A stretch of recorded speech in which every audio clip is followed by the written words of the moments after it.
La PGR cita a comparecer este jueves a las 12 del mediodía a Emilio Lozoya por el caso de Odebrecht, que lo vincula a posible pago de sobornos. La empresa ofrece colaborar con las autoridades mexicanas. Enfrentamientos de este martes en Reynosa, Tamaulipas, dejan como saldo 2 personas muertas y una lesionada, lo que se suma a la jornada violenta en otros estados de la República. Vamos a ver el recuento. En Puebla investigan propiedades de Raúl Flores, el tío, el narcotraficante con quien vinculan a Rafa Márquez y a Julián Álvarez. Hay un nuevo y peligroso reto en Internet que pone en riesgo la vida de los jóvenes. Se llama Hot Water Challenge. Le diremos de lo que se trata. Y estalla otro polvorín en una casa de Tultepec. Hay un saldo preliminar de 2 personas muertas.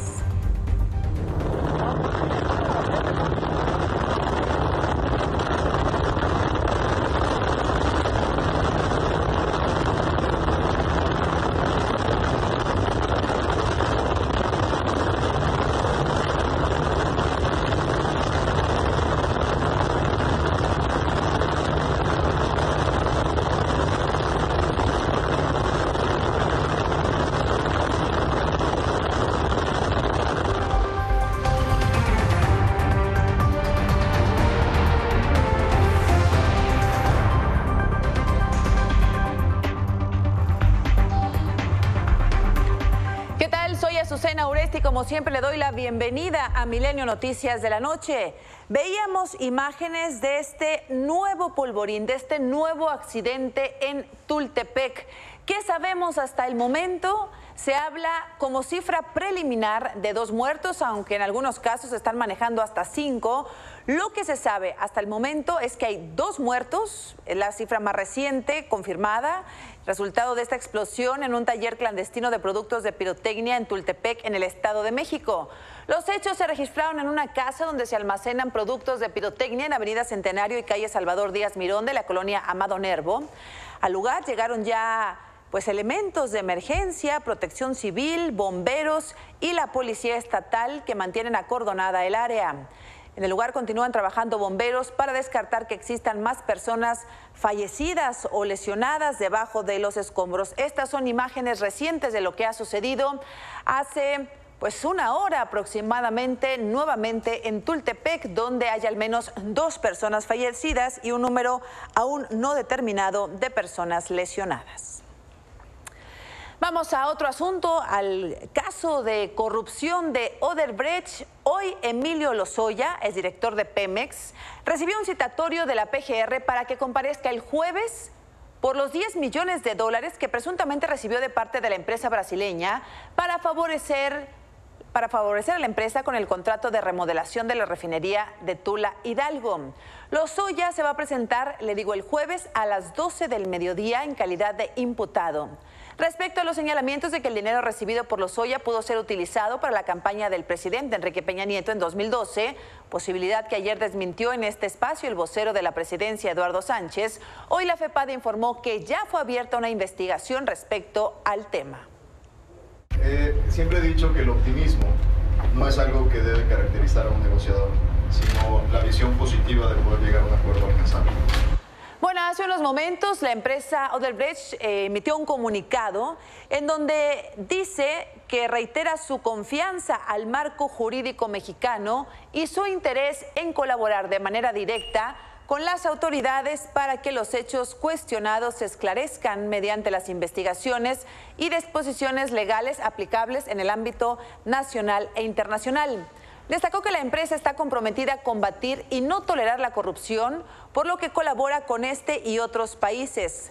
Odebrecht dice, reconoce sus errores y pide una disculpa pública, además de firmar legítimos acuerdos con las autoridades de Brasil, Suiza, República Dominicana, Panamá, Ecuador y Estados Unidos. En este caso, dice, por conducto del Departamento de Justicia norteamericano, por lo que la empresa está comprometida a combatir y a no tolerar la corrupción en cualquiera de sus formas a nivel global, adaptando las mejores prácticas corporativas y políticas de integridad, cumplimiento ético y transparencia. Es un mensaje que no se dirige a nadie en particular, Supongo que es un mensaje dirigido a la opinión pública, que no firma tampoco nadie en particular, solamente el contacto con medios, el contacto de comunicación social, la señora Susana Ibarrola. Este es el comunicado que hace unos minutos da a conocer la empresa brasileña Odebrecht sobre los escándalos de corrupción en los que se ha visto envuelta en toda América Latina, porque no solo estos escándalos han sacudido al gobierno mexicano, sino al menos una docena de gobiernos en Latinoamérica.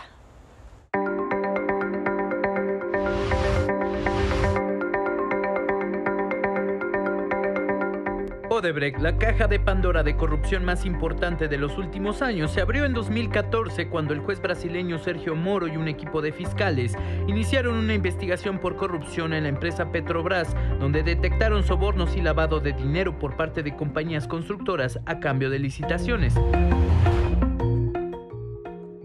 El escándalo provocó un terremoto político en Brasil, que descabezó el legado de Luis Inácio Lula da Silva, derivó de la destitución de la presidenta Dilma Rousseff y ha puesto en jaque al actual presidente Michel Temer. Pero ahí no paró el asunto. En diciembre de 2016, Odebrecht, considerada la constructora más grande de América Latina, se declaró culpable de haber sobornado con 439 millones de dólares a partidos políticos y funcionarios extranjeros, así como a sus representantes en al menos 12 naciones de 3 continentes.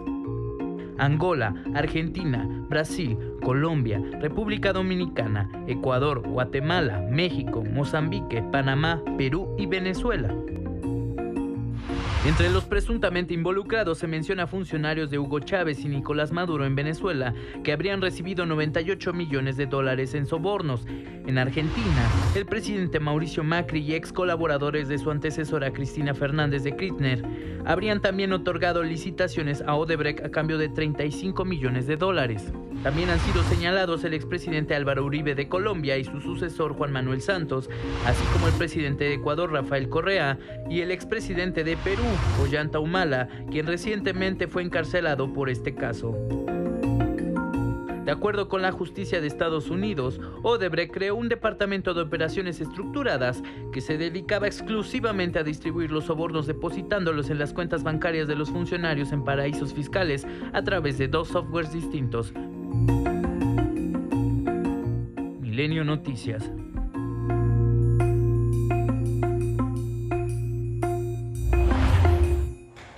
Bueno, ya veremos qué tiene que decir Emilio Lozoya el próximo jueves a las 12 del mediodía cuando se presente ante la Procuraduría General de la República. Ayer hablamos aquí con su abogado, quien asegura que su cliente es inocente. Hablamos con el vocero de la presidencia, Eduardo Sánchez, quien asegura que de este dinero no hubo un solo peso que fuera la campaña del entonces candidato Enrique Peña Nieto en el 2012. Y hablamos también con Raúl Olmos, periodista de Mexicanos contra la Corrupción, quien dice que probablemente Emilio Lozoya fue un vínculo para triangular el dinero y hacerlo llegar a una tercera persona. Vamos a ver qué es lo que dice en su defensa el próximo jueves el imputado Emilio Lozoya, que ha envuelto en otro escándalo de corrupción a este gobierno. En el tema de la violencia, un día complicado. Hoy un juez federal otorgó un amparo a Clara Gómez, una de las sobrevivientes y testigos de las presuntas ejecuciones extrajudiciales ocurridas contra 22 personas en Tlatlaya, en el Estado de México, en 2014. La testigo y madre de una de las víctimas alegó inconsistencias en las investigaciones y alteraciones en los cuerpos de las víctimas. Con esto, el juez ordenó a la PGR realizar una investigación exhaustiva de los hechos. Para ello, la Procuraduría tendrá 30 días hábiles y deberá entregar un cronograma para establecer los plazos que le llevará a realizar estas diligencias. En Reynosa, Tamaulipas, tras 2 días de balaceras y bloqueos, el grupo de coordinación reportó un saldo de 4 personas muertas, 6 heridas, un detenido y un rescatado.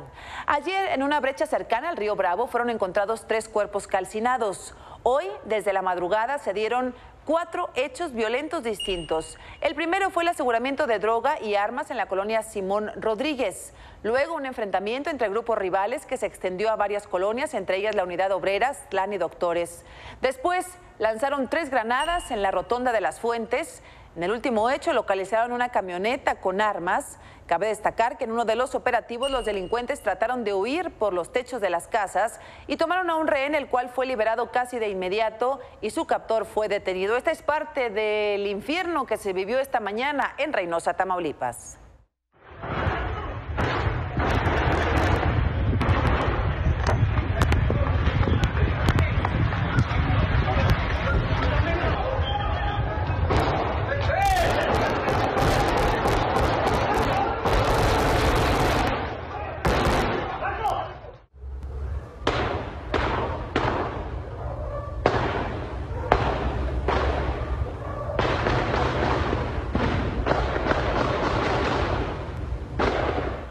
No solo es Tamaulipas, también es Guerrero, donde al menos 5 cuerpos fueron encontrados en una fosa clandestina ubicada cerca del río de la Sabana en Acapulco. Según autoridades ministeriales y de seguridad, los cadáveres estaban enterrados en un terreno baldío ubicado en la tercera etapa del conjunto habitacional Costa Dorada. El lugar fue resguardado por personal de Gendarmería y del Ejército, mientras agentes iniciaron las excavaciones para exhumar los restos humanos. En Veracruz, esta mañana, sujetos armados dispararon contra 4 hombres dentro del restaurante del Hotel Cristal, ubicado en Poza Rica. Entre ellos estaba el abogado y ex candidato a la alcaldía de Coatzinlá, Armando Violante, quien había sido secuestrado hace unas semanas. 3 hombres murieron en el lugar y otro en un hospital de la localidad. Pese a los operativos de las autoridades, no se reportaron personas detenidas. Y en Guanajuato fueron localizadas 3 cabezas con un narcomensaje en la carretera federal 90 en el entronque a Pastor Ortiz. Un automovilista que pasó por el lugar dio aviso a las autoridades, quienes horas más tarde localizaron los cuerpos a 15 kilómetros más adelante. Mientras tanto, en el municipio de Salvatierra, un hombre fue asesinado mientras abría el negocio del que era propietario. Hasta el momento se desconoce el móvil del ataque. Y esta mañana fue localizado sin vida Rafael Ramírez, expresidente municipal de Zaguayo, Michoacán, luego de que fue privado de su libertad horas antes por sujetos armados cuando llegaba a su despacho. De acuerdo a los primeros reportes, fue subido a una camioneta. Sin embargo, apareció otro grupo de personas que se desplazaban en otras unidades y sobrevino el fuego cruzado. Su cuerpo fue ubicado sin vida en el interior de la camioneta en los límites de Jiquilpan y presentaba varios impactos de bala. Más tarde, la Secretaría de Seguridad informó que lograron detener a Juan G., de 31 años de edad, quien podría estar involucrado en este homicidio. En Sinaloa, a 3 meses ya de que fue asesinado el periodista Javier Valdés, familiares y compañeros protestaron frente al Palacio de Gobierno por la falta de resultados en las investigaciones. Realizaron una cadena humana en el patio central del inmueble y exigieron al gobernador Quirino Ordaz que se haga justicia. Ismael Bojorquez, director de Río 12, señaló que no hay líneas sólidas para encontrar a los asesinos del periodista y que no hay certeza de que el crimen se vaya a resolver.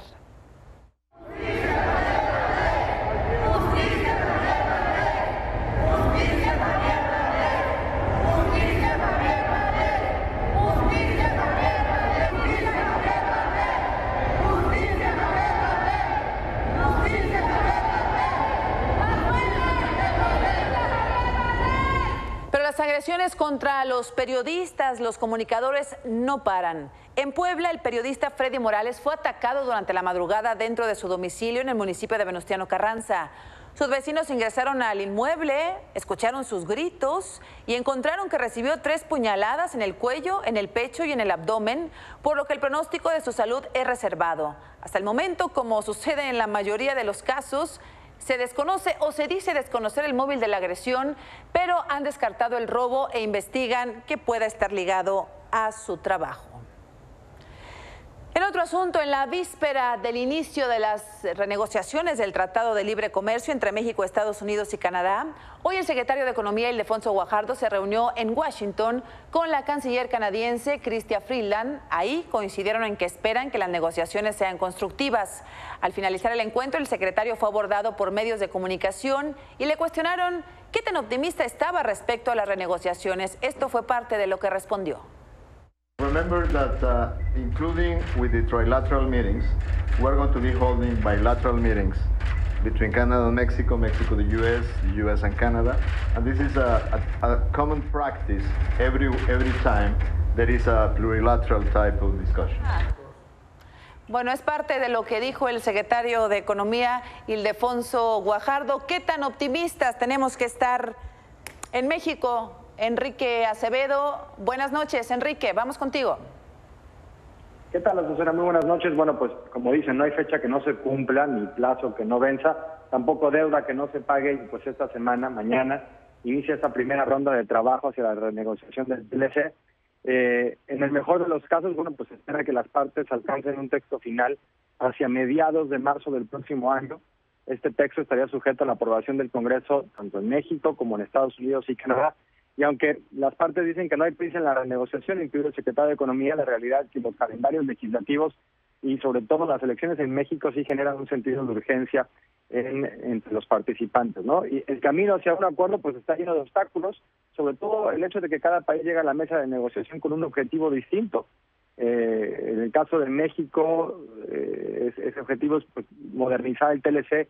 En el caso de Estados Unidos, pues hablan de reducir un déficit comercial con sus vecinos, tanto Canadá como México, pero también de comprometer a México a elevar el salario mínimo y convencer, a eso sí, a Canadá, de desahogar sus disputas comerciales en cortes estadounidenses y no en las instancias que ha señalado el TLC. Así que, pues, todo esto dependerá en buena medida de los acuerdos que se alcancen en estos 4 días iniciales, en los que 20 grupos de trabajo divididos en cada uno de los temas que abarque el acuerdo, pues van a trabajar para avanzar en los detalles técnicos de la renegociación. Y veremos cómo van avanzando estas reuniones que se van a ir rotando de sede. Se tiene programado, entiendo, que los grupos de trabajo estén en México a mediados de septiembre y después, 3 o 4 semanas después, en Canadá. Es parte un poco de la dinámica que se espera para la renegociación del TLC. Entonces, el día de mañana, Enrique, esperamos, digamos, el arranque de la primera ronda de conversaciones en Washington. Se van a reunir los equipos negociadores de los 3 países y también habrá, digamos, equipos concurrentes, ¿no? Sí, bueno, es un proceso largo, como te digo, se esperan hasta 8 o más rondas de negociación, dependiendo qué tan complicados sean estas pláticas, dependiendo de si el fantasma de los tweets del presidente Trump no termina descarrilando parte de los acuerdos, que eso es una posibilidad, y los especialistas en cada uno de los temas que abarca el TLC van trabajando en estos distintos capítulos y cada grupo de trabajo va avanzando. También están los empresarios que acompañan en el cuarto de al lado la negociación, entiendo también un grupo de legisladores mexicanos. Es decir, va a tomar tiempo, hay que ir discutiendo esto detalle a detalle, coma, puntos y cada palabra que se quiera cambiar. Y veremos cómo avanza. Lo de mañana simplemente es el inicio de un proceso que en el mejor de los casos podría finalizar hacia mediados de marzo. Pues vamos a ver qué sucede. Esta primera ronda, digamos, estos primeros encuentros van a definir probablemente el matiz en el que se van a llevar los próximos. Vamos a ver qué pasa en estos días, Enrique. Muchas gracias, como siempre. Buenas noches. Gracias, buenas noches. Por lo pronto, mientras en Washington inician las negociaciones, pues en México hay manifestaciones. Pues algunos organismos integrantes de Convergencia México Mejor Sin TLCs anunciaron que mañana van a realizar una marcha en la tarde del Ángel de la Independencia, la Secretaría de Relaciones Exteriores, para exigir una negociación transparente, democrática y con amplia discusión donde participen todos los sectores involucrados. Así que mañana, a eso de las 4 de la tarde, una marcha ahora en contra del TLC en la Ciudad de México. En el caso de Raúl Flores, el tío y su red de lavado de dinero, en cuya lista negra aparecieron Rafa Márquez y Julián Álvarez, hoy el gobernador de Puebla, Antonio Gali, informó que a petición de la PGR, la Fiscalía investiga presuntos nexos del tío con empresarios gasolineros, inmobiliarios y textileros del Estado. El Departamento del Tesoro de Estados Unidos ubicó en San Martín Texmelucan, a unas calles del Zócalo, un inmueble de 2 pisos con locales comerciales a nombre de Flores. Uno de los locales es de reparación y ventas de máquinas de costura, asunto que ya está siendo investigado también por el gobierno de Puebla. Y hace una semana nos enteramos que Estados Unidos justamente incluyó en esta lista negra por lavado de dinero a una veintena de personas en México. Una de ellas, el perredista Felipe Flores, regidor de Autlán, Jalisco, quien es ligado al tío por medio del Club Deportivo Morumbi y la empresa Bunalous Villa Azul. Otro de los aludidos es Carlos Lomelí, diputado federal de Morena por Jalisco. El Departamento del Tesoro lo relaciona al tío por medio de la empresa Servicios Educativos y de Negocios, la cual ocultó en su declaración 3 de 3. De hecho, Lomelí ya había sido acusado en 2008 de prestar su empresa Lomedic como fachada para lavar dinero del narco. Sin embargo, hoy apareció en conferencia de prensa y dice, efectivamente, que es inocente. Lo que no se vale es que desde el gobierno federal quieran crear un distractor o una cortina de humo para que no nos demos cuenta de lo que sucede de Odebrecht, o salir a decir que somos igual o lo mismo. Eso es mentira. Yo no estoy señalado por la lista de OFAC. Yo no tengo absolutamente nada que ver. La siguiente pregunta, que yo se las voy a contestar, es ¿desde cuándo conozco a Rafa Márquez? Lo he visto 2 veces en mi vida.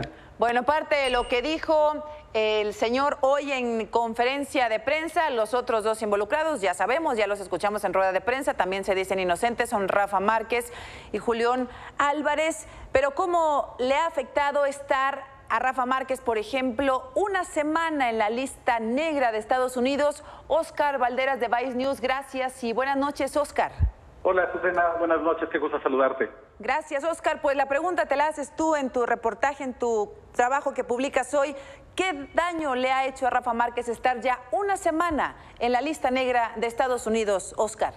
Híjole, pues vaya semana para el excapitán de la selección mexicana. Entre otras cuestiones, por ejemplo, 2 de sus grandes patrocinadores, Nike y Gillette, han cancelado ya los contratos que tenían con el futbolista para que fuera la cara visible de las marcas. Además, su participación en los Juegos de la Selección Mexicana de cara al Mundial de Rusia 2018 están cancelados hasta el momento, hasta nuevo aviso. Lo mismo sucede con su equipo, el Atlas, donde él está jugando en la Liga de Fútbol Mexicano. Y además, pues 9 de sus negocios que están fuera de la cancha también están sufriendo ya las consecuencias, porque ninguna empresa con capital estadounidense puede hacer negocios con Rafa Márquez. Y bueno, como consecuencia natural, la Secretaría de Hacienda también ha congelado ya todas las cuentas bancarias que tiene en México Rafa Márquez, así que incluso se le está complicando, o se le podría complicar en los siguientes días, incluso cumplir con la pensión alimenticia que tiene con sus hijos. Ha sido una semana terrible para Rafa Márquez, como también lo ha sido para Julián Álvarez. Julián Álvarez, que le han cancelado prácticamente, bueno, todos sus conciertos en Estados Unidos por obvias razones, no tiene visa, no se le permite hacer negocios con empresarios en la Unión Americana, pero también han empezado a cancelarse ya algunos de los conciertos en México, además de pegarles en la imagen pública, Oscar, en esta lista que los menciona, pero que no comprueba que sean unos criminales hasta que no terminen las investigaciones. Además de dañar su imagen pública, pues dañan evidentemente sus finanzas. Claro, efectivamente, el que ellos estén en la lista negra del Departamento de Estados Unidos no implica necesariamente que ellos sean culpables, únicamente que el gobierno de Estados Unidos cree que cuenta con la evidencia suficiente para prevenir a sus ciudadanos y a sus empresas de hacer negocios con quienes presumen que tienen vínculos pues, con la delincuencia organizada. Te quiero comentar algo muy rápido. Sí. Más o menos en promedio, una persona que es inocente y que efectivamente no tiene vínculos con el narcotráfico, con lavado de dinero, con grupos terroristas, tarda en promedio 6 años en salir de esta lista. Entonces, esta semana es solamente un adelanto de lo que probablemente pueda ser una batalla legal de muchos años, muy tortuosa para ambos.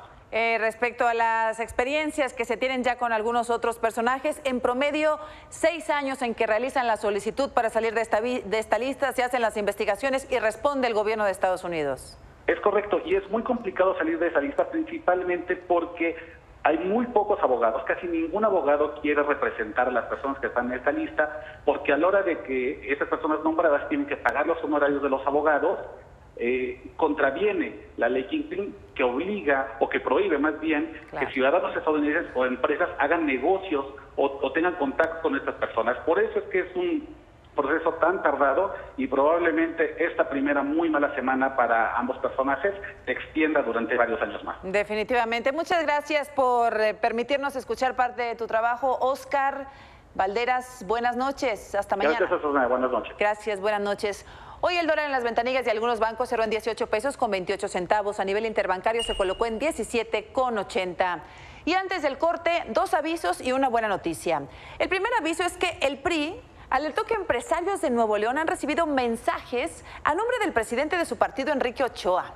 En un comunicado, negaron categóricamente que estos mensajes sean enviados desde el Comité Ejecutivo Nacional y pide a los ciudadanos no caer en este tipo de engaños, donde piden dinero a nombre de Enrique Ochoa para el partido. El PRI señala que va a presentar las denuncias correspondientes. El segundo aviso es de la COFEPRIS y es que pidió a la población no consumir los productos de la marca Capslim, cápsulas que supuestamente ayudan pues, a hacer el milagro, reducir el peso sin ningún esfuerzo. La COFEPRIS señaló que estos productos no tienen registro sanitario, que se venden de manera ilegal en internet o por teléfono y que no está garantizado que se elaboren bajo buenas prácticas.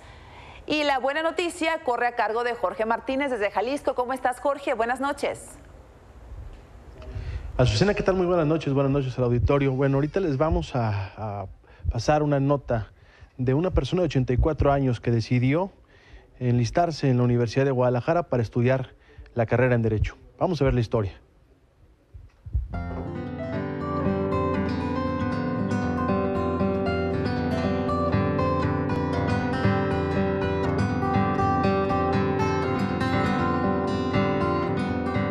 Cuando conozco la historia de don José Mejía, te darás cuenta de que no existen obstáculos en la vida, pero sobre todo que nunca es tarde para estudiar. Tiene 84 años. El pasado lunes fue su primer día de clases. Bienvenido. Estudia Derecho en el Centro Universitario de la Costa Sur de la Universidad de Guadalajara, ubicado en el municipio de Autlán de Navarro, Jalisco. Me presento al acto de bienvenida. Habló la rectora, nos dio la bienvenida y volvieron a presumir ahí que para quizá UDG y quizá para Costa Sur, el Centro Universitario, sea el alumno más longevo, el más viejo. Don José Mejía compitió por un espacio en la UDG con 1,030 aspirantes a cursar una de las carreras que se ofertan en el Centro Universitario de la Costa Sur, de los cuales ingresaron 772, entre ellos Don Pepe. Todo mundo le aplaudimos, porque es un ejemplo, sí, es un ejemplo de vida, es un ejemplo de esfuerzo, de que a cualquier edad se puede acceder también a la educación. Así que nos da mucho gusto tenerlo en nuestro centro universitario. Enrique Flores Terríquez, maestro de la carrera de Derecho, asegura que la presencia de José en las aulas servirá para que los jóvenes lo tomen como un ejemplo a seguir. Pienso que Pepe va a ser como un integrador del grupo. Ahorita vimos su carisma, vimos la manera en que el grupo lo trató, lo escucharon y cómo él los convoca a estudiar y a trabajarle con entusiasmo. Una gran oportunidad para nosotros de saber que las opciones nunca son retardadas, siempre están ahí presentes para llegar al tiempo que sea, pero siempre y cuando llegar a nuestras metas, ¿no?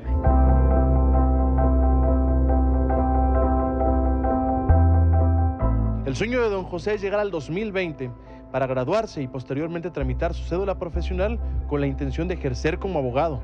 El tiempo es tan implacable que si no lo aprovecha uno, el día de mañana, ¿qué vas a hacer?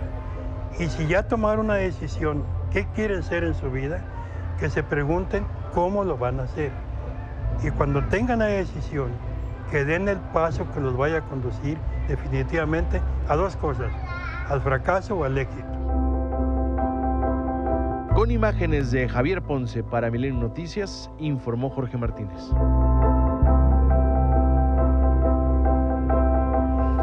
Pues felicidades a don José, que a los 84 años concursó por un espacio, ganó, está cursando Derecho en la Universidad de Guadalajara y seguramente, Jorge, acudiremos a su graduación allá cuando ande pisando los 87, 88 años.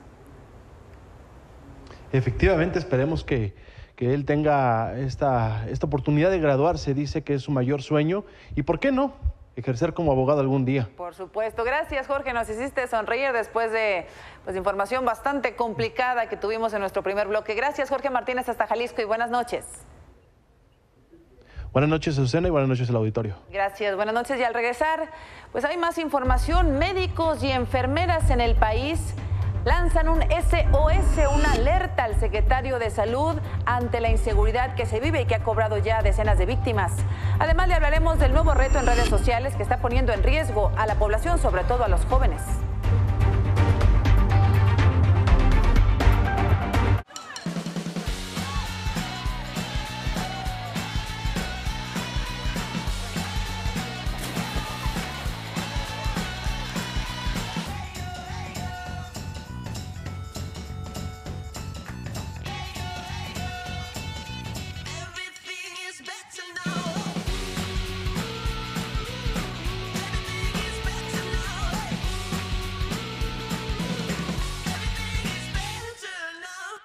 ¿A dónde me llevas? Pues a su cama.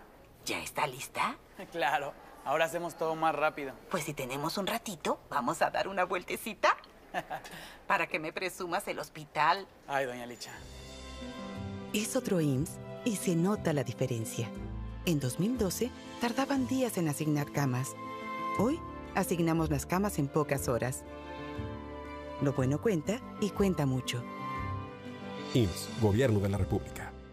En Sears, 3x2 en calzado para toda la familia. Lleva 2 pares de zapatos de precio regular y el tercero es totalmente gratis. Sears me entiende. Continuamos en Milenio Noticias de la Noche. El presidente Enrique Peña Nieto se reunió hoy con los gobernadores electos del Estado de México y Nayarit, Alfredo del Mazo y Antonio Echeverría, respectivamente. Reiteró a ambos su felicitación por el triunfo que obtuvieron en las elecciones del 4 de junio y le refrendó el compromiso de gobierno de respaldar las acciones que emprendan en sus administraciones. Los gobernadores expresaron su voluntad de trabajar, los gobernadores electos, de trabajar de manera coordinada con el gobierno federal. Y justamente en la carrera rumbo al 2018, hoy el jefe de gobierno de la Ciudad de México, Miguel Ángel Mancera, informó que será hasta después de presentar su informe de gobierno cuando empezará a pensar si busca o no la presidencia de la República. La otra decisión es un poquito más adelante, pero estoy convencido que quiero participar en la construcción de este proyecto hasta donde nos dé la fuerza, y obviamente vamos a seguir con toda convicción. Mientras eso sea posible, estaremos ahí luchando. En este espacio hemos dado seguimiento a los casos de secuestros, homicidios, agresiones en general contra personal del sector salud en las semanas recientes. Uno de ellos, el de Angélica, hermana del periodista de ESPN, Odiani, que fue confundida con María Isabel González y la mataron frente a su hijo. Ahora María Isabel teme por su vida y denuncia que no ha recibido protección de las autoridades. Otro caso es el de Jessica Sevilla, doctora de 29 años, que desapareció el 4 de agosto en la carretera Naucalpan-Toluca. Apareció degollada y desollada, y su madre y su familia exigen que su pareja sea investigada, pues iba con ella cuando se le vio por última vez. En Sinaloa, las enfermeras Cindy Cázares y Erika Montes de Oca desaparecieron el 30 de julio y sus cuerpos fueron encontrados el fin de semana en una fosa. Hoy se sabe que uno de los 2 detenidos por el caso también participó en el homicidio del exsecretario del Ayuntamiento de Mazatlán, Miguel Sánchez. Además, hoy fue localizado en Xochimilco el cuerpo del enfermero Ismael, de 43 años, quien estaba reportado como desaparecido desde el fin de semana. Él mostraba huellas de tortura y fue localizado por comuneros en un camino de terracería. En este contexto pudimos hablar ayer con integrantes del Movimiento Médico Nacional 22 de junio y con representantes de la Asociación Nacional de Médicos y Enfermeras en nuestro país. Esta es la alerta y el SOS que lanzan a las autoridades federales. Y justamente para hablarnos de esta situación, le agradezco mucho que nos acompañen esta noche los integrantes del Movimiento Médico 22 de junio y de la Asamblea Nacional de Médicos y Enfermeras del país, Verónica Sosa Pavón y Fabián Infante. Bienvenidos, gracias, buenas noches. Doctora, ¿qué es lo que está pasando? ¿Por qué están siendo víctimas de tanta violencia el gremio de la seguridad médica en nuestro país? Enojo por parte del público respecto a la atención médica en el país. ¿Sí? Y esto debido a muchísimas causas. Estas múltiples causas principalmente son la falta de personal, la falta de medicamentos, la falta de insumos, ¿sí? Vendas, la reducción suturas, del presupuesto, etcétera, para el sector salud. Así es. Y esto ha generado una gran molestia en el público. A raíz de esto, ha empezado a haber una serie de agresiones hacia todo el personal que se ha visto mayormente encausada hacia los médicos y enfermeras en el país.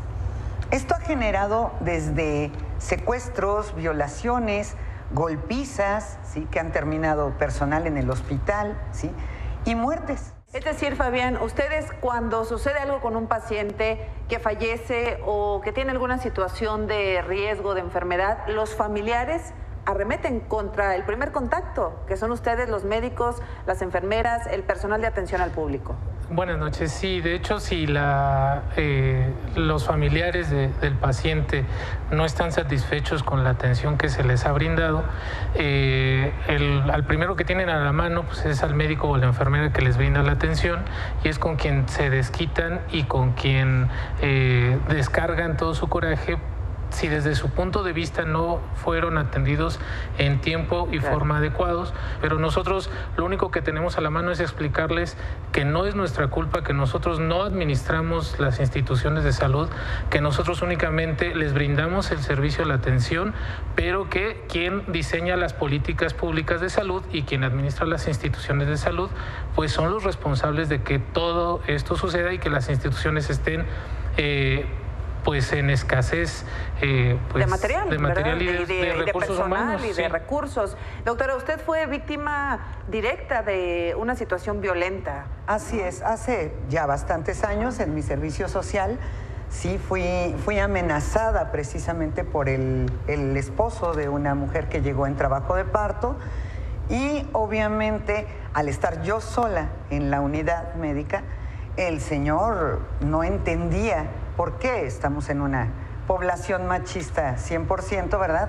No entendía cuál era el riesgo del bebé. Al decirle yo que estábamos en un grave peligro, la amenaza fue directa. Sacó su pistola, me apuntó y me dijo que si no salía vivo su bebé y su esposa, me moría yo. Dije, pues ¿sabe qué? O me ayuda usted o nos morimos aquí todos, porque si usted no deja su pistola a un lado y me ayuda empujando en este sitio, no va a salir su bebé. De hecho, bueno, quisiéramos también precisar que según las indicaciones de la Organización Mundial de la Salud, las cifras que dan ellos para que se cumplan expectativas adecuadas de atención a la salud para la población, en México, bueno, no se cumplen. Debería de haber por lo menos 80 enfermeras por cada 10,000 habitantes, y en México solamente hay 19 por cada 10,000. Y en cuanto a las comunidades alejadas, como dice la doctora, principalmente deberían de estar atendidas por médicos generales, pero desgraciadamente son atendidas por pasantes. Ahora, médicos generales, la OCDE recomienda 3.2 médicos generales por cada 1,000 habitantes, y México solamente destina 2.2 o 2. ¿Qué cifras? Y entonces, si nos vamos a los números, a las cifras, a los datos duros, entonces quiere decir que México no está cumpliendo con las expectativas que la sociedad está demandando. ¿Qué exigen que se haga por parte del gobierno, doctora? Estamos exigiendo que se haga ya justicia, que el gobierno haga algo ya para proteger a sus médicos, para proteger a su personal de salud. Pero por otro lado, nosotros retomamos con esto una exigencia que venimos haciendo desde hace 3 años. Una cobertura de personal, una cobertura de todos los insumos, medicamentos y equipos que sean necesarios tanto en primer nivel como en segundo y tercer nivel, para que realmente podamos brindar una atención como la están promoviendo, con calidad y calidez. La Secretaría de Hacienda fue quien dijo, se recorta al sector salud un tanto % del presupuesto, tanto el año anterior como este año. Y llevamos 2 recortes que nos están dejando ahorita con un presupuesto menor al 70% de lo presupuestado hace 2 años. En cuanto a dinero se trata, la Auditoría Superior de la Federación detectó irregularidades en el manejo del presupuesto, porque la Cámara de Diputados puede argumentar que cumple con su obligación de asignar presupuesto, dinero suficiente. La Secretaría de Hacienda puede argumentar que cumple con distribuirlo de manera adecuada, pero cuando ese dinero llega a los estados, resulta que la Auditoría Superior de la Federación entre 2015 y 2016 detecta una irregularidad de desvío de esos dineros de alrededor de 19,500 millones de pesos. Y a nivel federal, que esto le compete a la Secretaría de Salud Federal y a quien la encabeza, una irregularidades en el desvío de alrededor de 13,000 millones de pesos. Entonces, se puede argumentar que dinero sí hay, el problema es cómo se administra, cómo se ejerce y hacia dónde se va, porque de estos dineros, particularmente de los 13,500 a nivel federal y de los 19,000 a nivel estatal, nadie sabe en qué se ejercen, porque si no se ejercen en salud, ¿hacia dónde se fueron? Pues vamos a quedarnos con esta llamada de alerta para las autoridades federales, doctora Verónica Sosa Pavón, y enfermero Fabián Infante. Y vamos a darle seguimiento, si nos permiten. Buscaremos a las autoridades y estaremos en contacto. Ojalá pues que se pueda hacer algo pronto para que esta violencia contra el gremio se detenga de una buena vez. Muchas gracias. Gracias, doctora. Gracias, Fabián. Gracias. Buenas noches. Muy amable. Corea del Norte habría desistido de su ataque con misiles a la isla de Guam después de varios días de tensión bélica con Estados Unidos, así lo informó el diario The Wall Street Journal. De acuerdo al diario, el líder norcoreano habría desistido luego de una revisión exhaustiva de su plan para atacar la base estadounidense. Por su parte, el secretario de Estado de Estados Unidos, Rex Tillerson, señaló que hay un diálogo abierto con Corea del Norte para relajar la escalada de amenazas entre ambas naciones. Y apenas un día después de haber condenado la violencia de los supremacistas blancos y los neonazis en Charlottesville, Virginia, Donald Trump dijo que la culpa de la violencia fue tanto de los grupos progresistas como de los de ultraderecha. Declaración que le valió una lluvia de críticas otra vez en redes sociales. Esto incluso trajo nuevas bajas en su gabinete. Los titulares de Merck Intel, Under Armour y Alliance dejaron el panel de asesores de la Casa Blanca. Mientras tanto, la Federación Estadounidense del Trabajo, la mayor central obrera de Estados Unidos, anunció que abandona el Consejo de Empresarios creado por Donald Trump.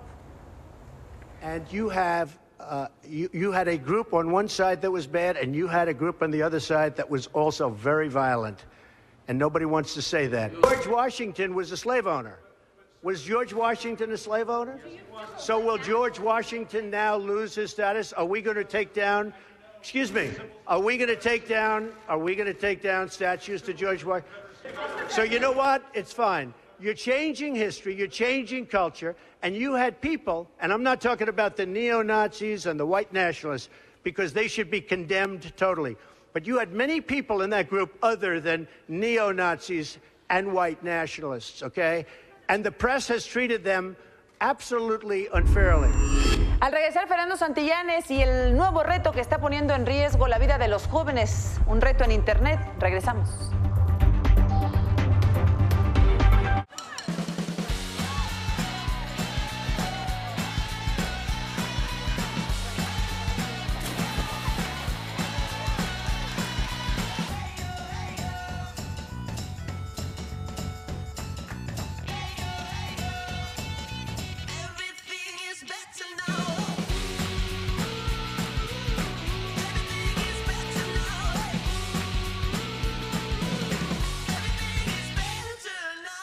Ven a Office Depot del lunes 14 al jueves 17 de agosto y aprovecha 40% de descuento en artículos escolares seleccionados solo por 4 días. Además, paga hasta en 12 meses sin intereses sobre precio de contado. Regresa a clases en grande con Office Depot. Si es Office, es Depot. En Sears, Back to School con Levi's. Del 4 al 27 de agosto, 30% de descuento directo. Adicional, llévate 10% de descuento si pagas con tu crédito revolvente Sears. En códigos seleccionados de las líneas Levi's Men, Misses, Juniors, Plus, Big and Tall, Boys, Girls y Kids. Más hasta 9 mensualidades sin intereses. Prepara tu regreso a clases. Sears me entiende.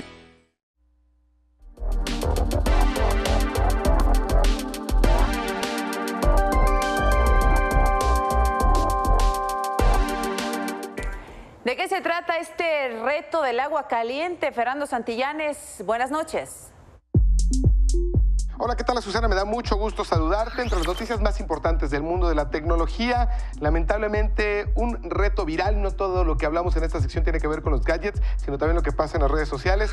Y este nuevo reto viral está cobrando ya algunas vidas.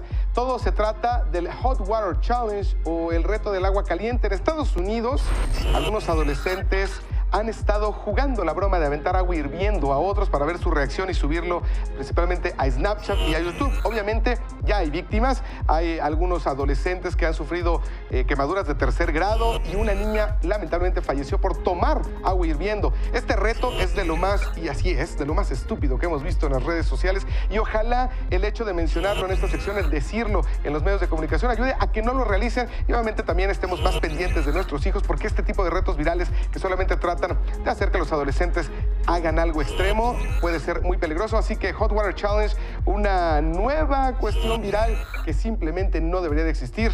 Lamentablemente de lo más viral que se ha vivido esta semana en las redes sociales en Estados Unidos, y esperemos no llegue a más. Hasta aquí las noticias más importantes del mundo de la tecnología, pero nos vemos muy pronto con más del mundo de los geeks.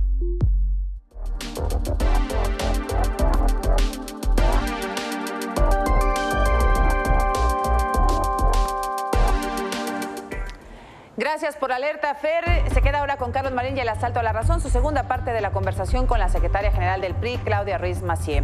Así la historia de este martes 15 de agosto. Gracias por su atención, buenas noches y hasta mañana.